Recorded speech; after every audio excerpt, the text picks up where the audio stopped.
engineer nga mas pareho. Engineer, engineer sila.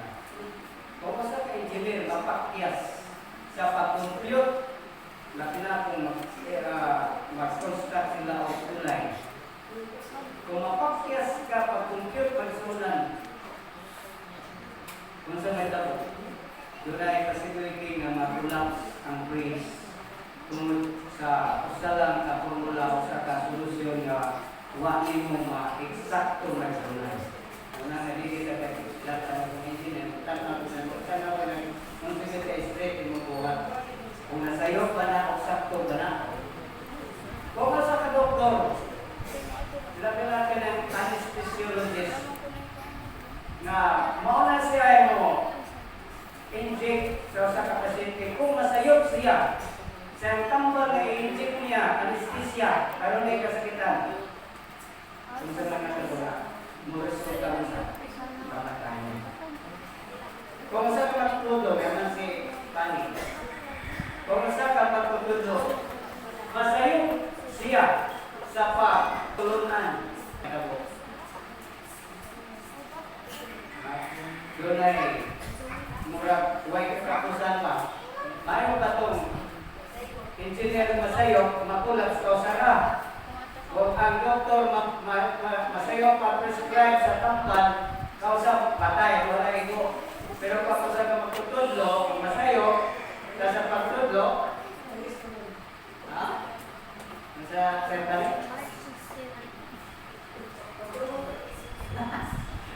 Wala nga, murag ko ikatubusan, magpanta ba? O murag eternal, murag eternal na, may katapusan. Muna nga ito sa kuhod, muna yung mga.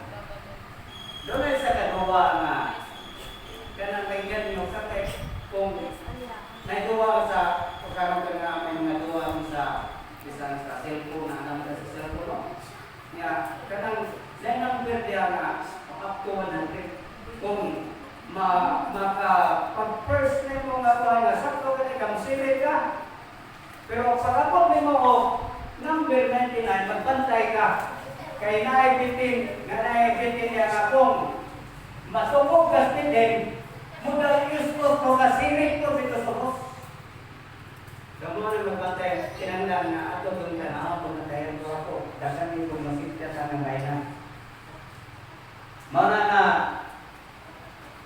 ang si Satanas, nga kung mapaakan ka ni Satanas, kay servant ng Satanas, na delikado, kay kung bala ko may makapaak ni mo, kailan ka segundo, radyat na niya, kaya ba ko, kaya tapos ko nito, unahin ka na natinig pa, kada, pila seconds na, patay ka.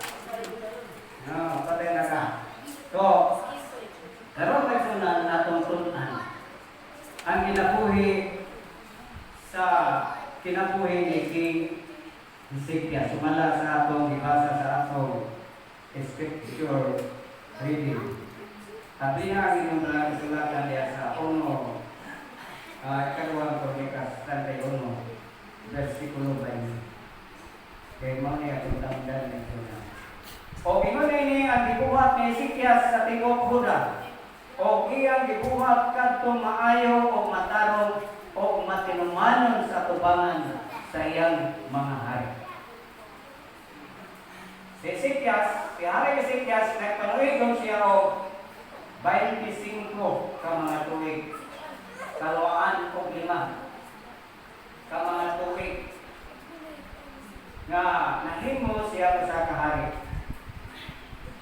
Kung mapantayan na ito may sunan, ang iyang amahan, usa kasi Akas o si Ahab, napakya siya. Kaya i-jala ang mga katauhan sa pagpakasala sa Ginoo. Apan sa pagkahimong hari ni Hezekiah, kung sa gihimo niya ang revival and reformation. Gihimo niya, gidalaan niya mga katauhan ngadto sa tinuod nga pagsimba. Mo na gingon dinhi nga iyang taksa-taksa o sa taksa-taksa kang kabuhat na iyang gisugdan sa pag-alagad sa balay sa Dios o sa kasuguan sa mga sugo sa pagpangita sa iyang Dios.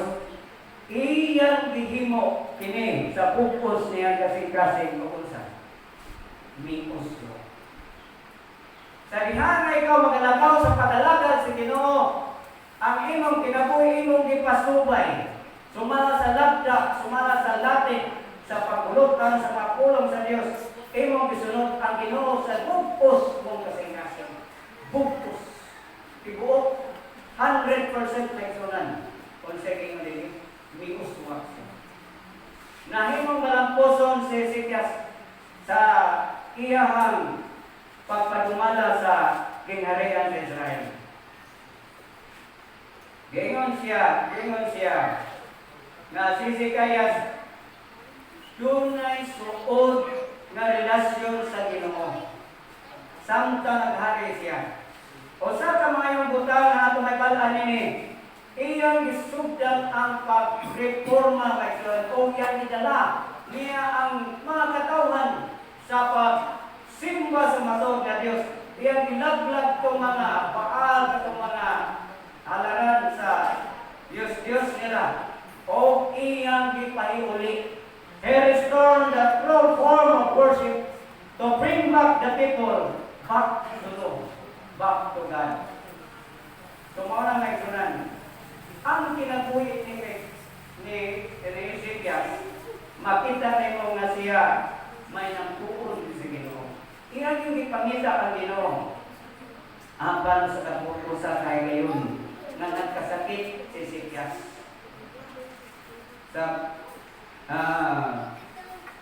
Tingnan sinakasakit si Hezekias o sa diha na ingnan siya ni Isaiah nga sa pagkatinuod ikaw mamatay. O kung siya gibuhat na dito sa sala, nag-ampo siya dito sa taas na balay, nag-ampo siya sa Ginoo, unsa may ang kasalanan Ginoo na imong makinig. Gihimo sa mong kinabuhi na nagmatinumanon matulog sa pag-alagad. Di ba kita nagsunan? So diha na nagmatinumanon sa pag-alagad. Kung makasinati ikaw mga Kristiyanan, magkapagsuhay, maka-blame ka Ginoo. Dili ka na kalag sa orang kundi umon bina nga epekto sa diha nga kita isulayan sa Ginoo. Pero masulat ako Ginoo. Ang Ginoo dili gyud siya may masalay nato. Ditugot ka na lang sa Ginoo. Ditugot ka na sa Ginoo. Kinsa may masulay? Si Satanas ang yawa. Tungkap ni brother nakapunto si brother ang yawa mamisulay na to. Gitugtan lang sa Ginoo. Sa versikulo 21 Ikoneneo ang tagstak sa kabuhat nga isugdan sa pagkalagad sa balay sa Dios. So dinhi sa balay sa Dios iyang isugdan ang reformation. Human ngadto siya sa pagtuman sa kasuguan o pagpangita sa iyang Dios. Gihimo iniya sa pugos niyang kasing-kasing. Bosa, mao ni ang pagpangalagad sa Ginoo. Gibalik niya ang mga tao sa pagpangalagad. Apan sa diha magsunan nga kita mahimo na tang may feel comfortable zone sa atong kinabuhi. Na natin murag pagka-relax na ba murag di na ta kayo pressure din na kita tense sa atong kinabuhi. Mubati ta og murag kumpiyansa. Mubati ta og distansya. Adventista na ito ako. Adventista ang akong papa, ang akong mama. Sigurado maluwas dito. No? Muklim kita may sunan anak. Atong basahan may sunan nila sa ikaduhang hari. Versikulo 20. Versikulo 12 hangtod sa 12 hangtod sa 15 sunang punta na ko sa 12. Diyan din ang pagkasapit Ezekias o ang pag-aayo. Basahin nyo siya, gilimin niya ang naong sa bumbong, nagkampok ang Yoba nga nagingon, hinumdumi karon o Yoba, ako nagpakiloy kanimo, giunsa ko ang paglakaw sa tubangan nimo sa kamaturan, sa usa ka hingpit nga kasing-kasing, o gibuhat ko kadtong maayo sa imong pananaw o bihilak si Ezekias sa labihan. Mao na sa iyong Isaias o si Isaias na manlang na misinggit ikaw iyang di pasubok ang walay pa sa resunan. Katuning isipog katuna extend si Isaias ang kinabi o sa iyang pag-ampo sa Ginoo kung sa gihimo sa Ginoo. Gilugwayan ang iyang kinabuhi o sa insi ka mga tubig. O versikulo 13.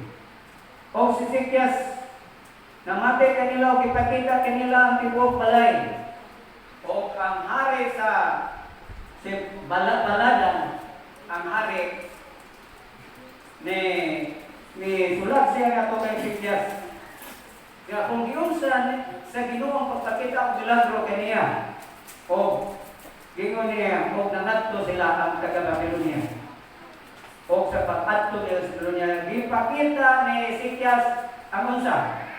Ipakita niya ang bulawan, ang iyang mga hamilig ng mga butang, sama sa bulawan, sa salapi, mga pahumot o mga ointment, o uban pa ang mga mayungdanon ng mga butang dito sa iyang palasyo. Sa 14 na gingon din. O niya ka si Isaias, nga manalag na kay Ezekias nga hari, umingon kaniya, Onse giingom nining mga tao, o diin gikan sila nga nanganiman kanimo, o si Ezekias mingon, sila gikan sa lalyuta, bisan sa Babylonia. Gikan sila sa Babylonia ng Dunan. Kung sa may nakita naso, nganong gipakita man ni King Ezekias ang iyang mga paandig.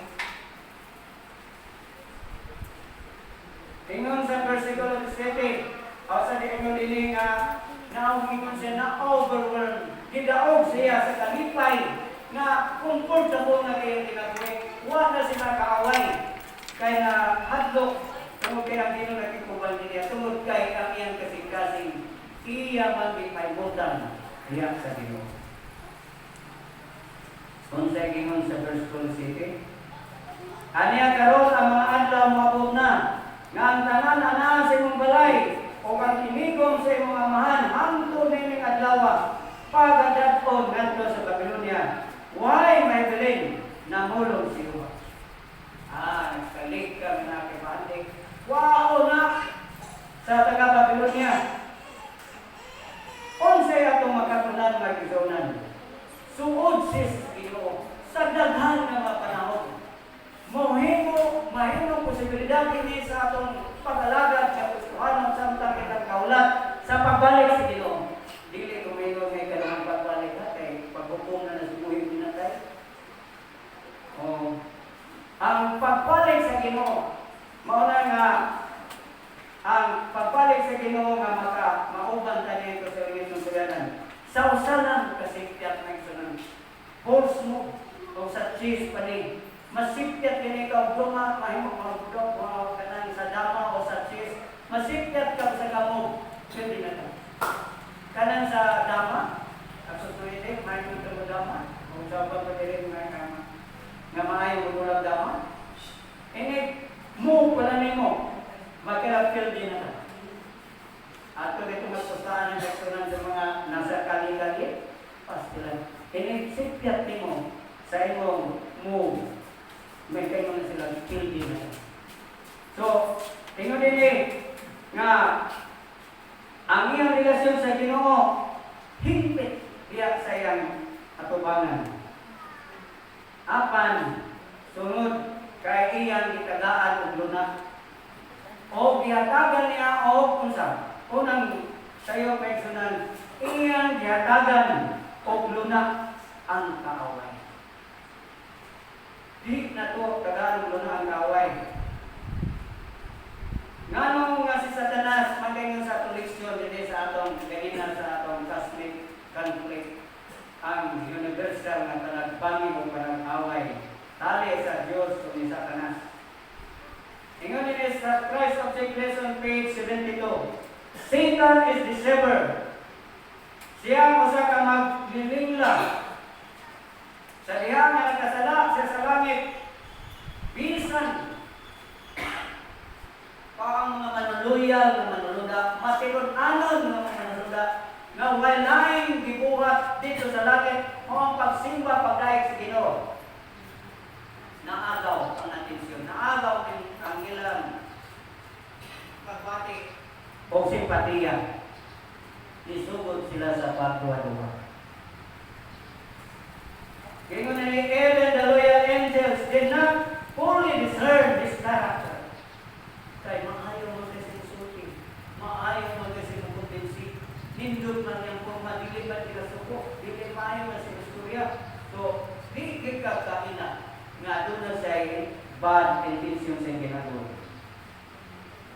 Mao na hinungdan nga ang Diyos, dili lang kay kapila nga podcast, dili lang kayo na ano man nawa man naglaga si Satanas o si Lucifer nga dito sa langit, anong di na ang tani makaamong dili sa kalibutan o sa mga matulaanon ng mga manulungga dito sa langit. Naingon ini, the holy angels would not have perceived the justice and love of God and doubt of God's goodness would have been even and ever see that would yield the better fruit of son and woe. Therefore, the author of the evil was thoughtfully to develop his character. May kondimisyonan nga kini kayang ginhimo bisan pa mga balaang manulunda sa langit nga wagin makakita o justisya o wagin makita ang gugma sa Dios o isugod sila sa paggawa sa pagmaayon sa Ginoo. Mosa ang atong mag-uugda sa dawatan, misulbong siya sa taas o nag-develop siya kinaya, ma-automationan ang iyang kakumara sa atong lesson na isunan. Natong na-apel sa pangutana kinanano nga ang Diyos wakman laglaga sa Satanas. Dunay mga katuyuan ang Diyos may sunan. Tungod kay gusto niya ipaila na dunay justisya niya. Nga iyang gusto niya ipakita na ang intention, ang nature, ang kinaiyahan sa pagkadautan, mulutaw yun. Nga bisan pa o kung na siya maayon na siya teatro, naayon sa dautan mga una. Muna yung pagsunan dito sa dunay usa ka special nagsunan sa usa ka ato ka sa lain nga dapit na may ginagsunan ato ka sa ato ka sa mga tourist spot na isunan o mupuyok nimo ang mga guide kung nasdito sila ng area ilang i-remind kaya doon ay dapit nga murag delikado kaya bisan asa ka sa kalibutan dapat na ilong na mga modus sa mga kaaway o sa lag-lag barya, di ba? Pag sa Manila, tagaan kag-barya, mupunit ka, inipunit mo, lain mo kuwag, kaya sa imong pitakas royo. O sahay mo, pwede mo nga picture na siya kay, libre naman yung souvenir na picture, ka-picture ka, huwag mo na yung cellphone. Kaya nga, pag-picture, nga, siyempre, huwag mo na cellphone sa, pabayad mo ka, kaya hindi ka mo bayad, mas kandalo ka, pwede niyang di yung cellphone, pubayad na ka. So, sana sa mga utos may sunan. Kunya, mag-remind siya na kung hadto gani mo, niya ang dapita. Ayaw tugnaan mo doon nga tao ninyo. Inon ko ninyo nga, ayaw ninyo o intirti na, ayaw nyo kapiya, ayaw siya o tugut, ayaw tugutin nga nga mustorya sa mga nimo. Ayaw sir, kung mahimo ulakaw ka, himo sa lihayan.